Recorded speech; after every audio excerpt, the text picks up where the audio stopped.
guys, it's your girl Megan.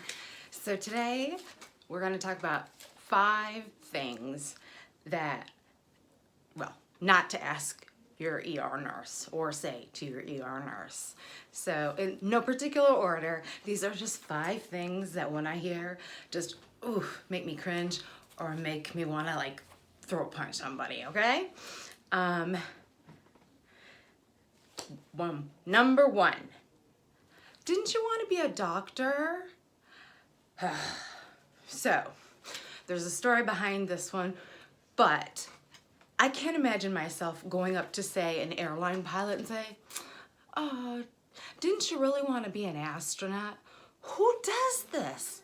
I don't know of any other profession where people just kind of go up to them and say, didn't you want to be something else? No, motherfucker. Maybe they didn't want to be.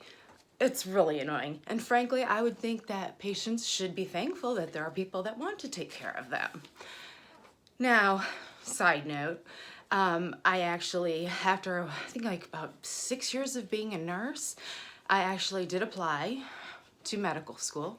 I applied one time to one school and got in.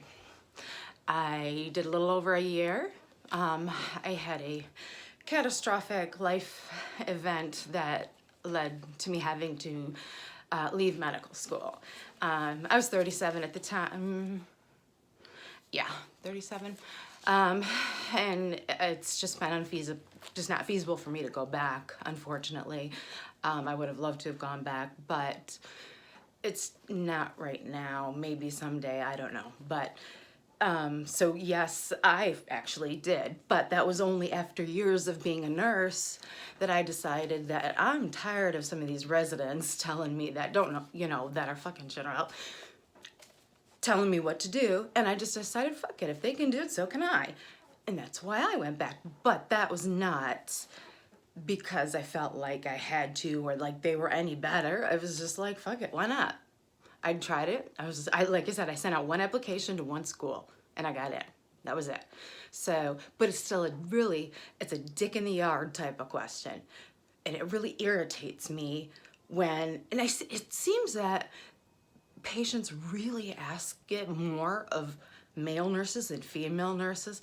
And when I hear that, I just kind of look at them like, what the hell is wrong with you? So I just hate that when patients ask that. When a patient asks me a question and I explain the answer, and then they're like, are you sure? Can you go ask the doctor? Why did you ask me if you don't trust the answer I give you? And then I will go out and get the doctor, have the doctor come in, and I will stand right next to the doctor while the doctor explains exactly what I just said, and just look at them and stare at them and smile as the doctor says exactly what I just said. And then I'll just kind of stare at them and walk out with the doctor. Just annoys the crap out of me. It's like, if you don't believe me, why the fuck did you ask me in the first place? And it's just insulting. If you don't believe me, don't waste my time in asking me. Okay? If you don't trust me, if you don't think I know, but why have me explain something to you and then be like, are you sure? Go ask the doctor. Going along with that one, this has got to be one of my all-time favorite things that patients ask. All-time favorite stupid ass thing that they ask. I'll go and I'll take the patient some medication and they'll say, did the doctor say I should take this? But nah, the janitor said you should. I figured I'd just go with what he said. What? You're in a hospital. Who the fuck do you think ordered the medication? You know nurses can't order the medication. No. Did the doctor say I should take this medication that was just in here and said he'd order medication? I just don't understand that. I mean, sometimes I just kind of look, I'm like, Yeah, no, the janitor that was just went by, he thought that this would be the medication for you. So I just went with his idea. I'm like, screw that doctor. He don't know shit. I figured the janitor knew better. Honestly, I mean, I'm just, oh, I chinga. I can't even. Some days they just, nah, we'll go with what the janitor thought. Jesus Christ. Um, oh, there's a story behind this one's kind of, I've been asked this question a couple of times, but this one particular time, patient asked me, I'll never forget, it was a Friday night in a level 1 trauma center, and I had an 18-year-old girl there who was complaining because she was nauseated and vomiting because she was pregnant.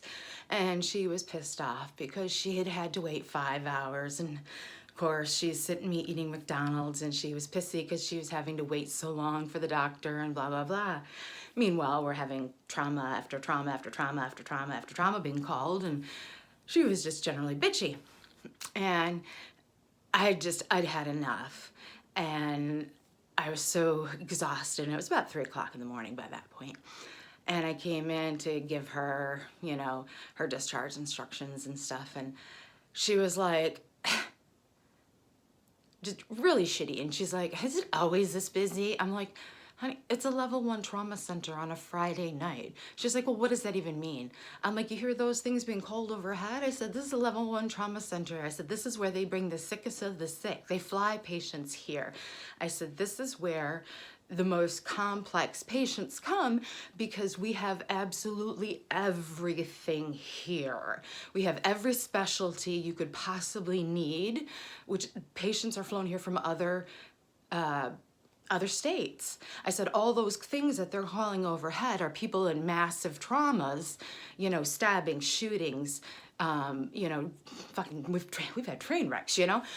She's like, oh, is that what all that was? And I'm like, yeah. I said, those were massive, massive traumas. She's like, oh, okay. She goes, do people ever die here?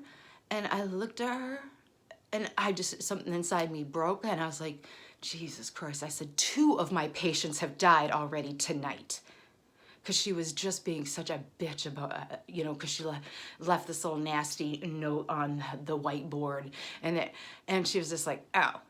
And I'm like, yeah. So while you're eating your McDonald's and bitching and complaining because you're nauseated and vomiting because you're knocked up at 18, and you were mad because you had to wait 5 hours for some Zofran, you know, a prescription for Zofran and a work note for your boyfriend, you know, 2 of my patients just died.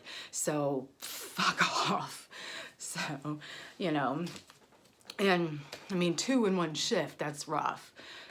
I mean, it's not the most I've lost in 1 shift, which, you know, but still, I just, have any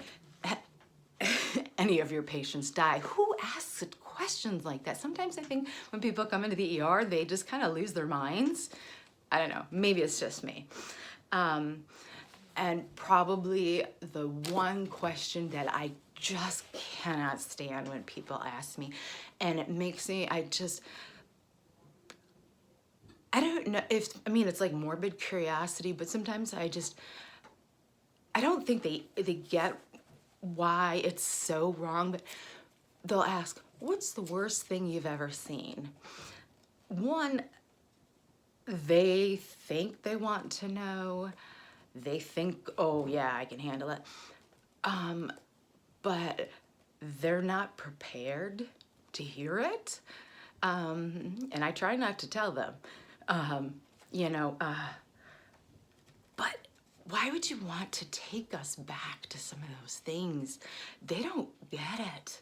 If you've been a trauma nurse for a while, some of the shit you see. I mean, there are things that my eyes have seen that I wish I could forget. And, you know, and I wonder what goes through their head when they think, oh, hey, tell me about the most horrifying thing you have ever seen in your life. I want to hear all about it. And it's usually some like douchebag dude who, you know, is talking shit and wants to, you know, in front of his girlfriend, wants to hear her, you know, whatever. And I'll be like, oh, you know, you don't want to hear about all that. And if they keep pushing, you know, you know, of course you don't want to violate HIPAA, but it's, you know, and I don't ever give details that could violate HIPAA, but I'd be like, okay, well, you know, I mean, if you're going to be an absolute douchebag, I'm like, oh, okay, well, you know, worst thing I've ever seen, well, I guess that would probably be a 2-year-old with a shot in the face with a 9mm. I mean, you know, oh, I don't know, maybe with a 21-year-old guy with his head nearly severed. I don't know. How about a 14-year-old girl shot 4 times with an AK-47? And oh geez, let's see what else. Okay, with took a couple shotgun blasts to the head. I don't know. Pick one. A guy with a crush injury that crushed his lower half. I don't know. I mean, you tell me, which one do you think would be worse? You know, I mean, usually that'll shut him up. But I'm just like, what the fuck is wrong with you? Why would you ask that? And it's usually if, you know, if they're being an asshole about it and trying, oh yeah, well, I'm sure you've seen it all, then I'll be a dick about it like that. And usually the blood will just drain from their face. Because it's like, you know what, if you're gonna come to me at that level, I'm gonna come right back to you at that level. You're be a dick in the yard, fuck you, I'll be a dick in the yard with you.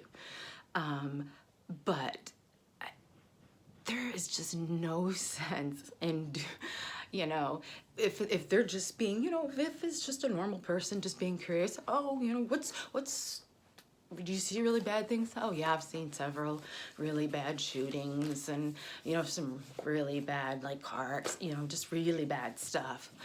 Oh yeah, I'm sure you guys have seen it all. Yeah, it can be really, really hard, you know, and a lot of stuff to process.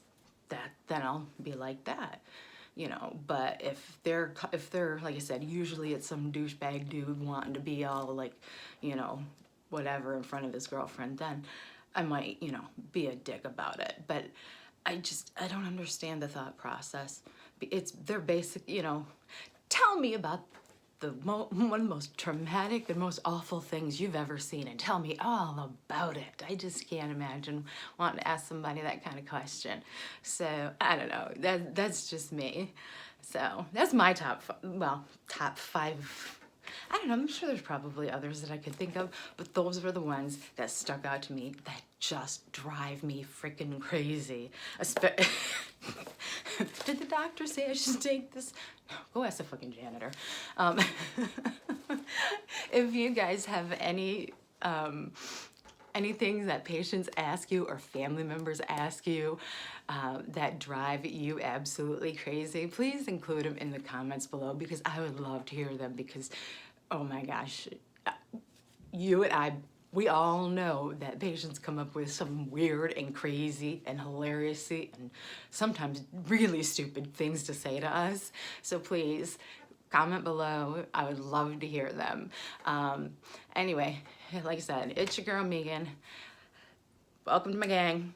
So happy to have you here. I love my subscribers, and if you like this video, hit the like button, subscribe, share it with your friends, and you can subscribe to my Instagram, Trauma Queen for Life, and I will talk to you guys later. Bye.